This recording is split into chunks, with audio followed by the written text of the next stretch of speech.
Hi, magandang araw po. Gagawa po ako ngayon ng strawberry Graham float. Masarap na pangibagas.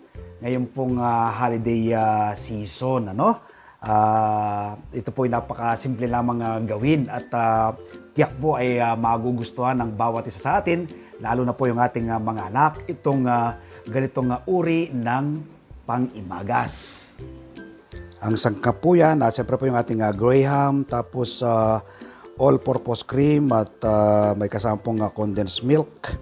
Tapos itong ating minatamis na strawberry. Tapos nagtira po ako ng buong strawberry. No? Nasang gagamitin nating design. Nalagay po nito, alternate lang. Ano? Unahin po natin itong ating Graham. Tapos yung ating cream. Yan, ang ating cream. Katapos po ng ating Graham.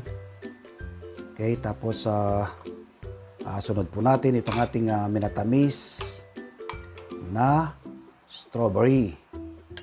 Yan. Tapos balik tayo ulit dito sa ating Graham, ano? Alternate po yung paglalagay. Tapos cream uli. Yan, ating cream uli. Ayun. Tapos ng cream ay sunod naman natin ulit itong ating minatamis na strawberry. Yan, hanggang mapuno po, no? Yung bote. Yan. Ito pa. Ano lang po yan, alternate. Yan. Napakasarap po nito, no? At napakasustansya. Tiyak po ay magugustuhan ng buong pamilya. Meron kayong mga medyo VIP guests. Maganda po itong i-prefer, no? I-serve.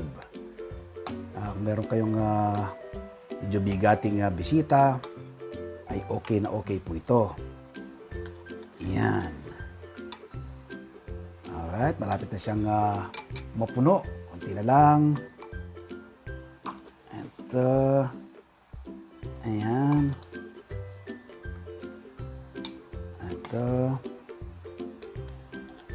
Ayan.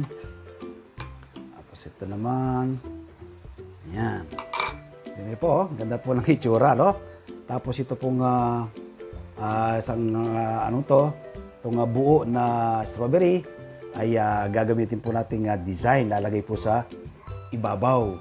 So, gano'n lang po kasimple at kadali ang paggawa ng strawberry Graham float. Nawa po ay nakapag-share ako, nakapag-ambag ako ng panibagong kaalaman ngayong araw na ito.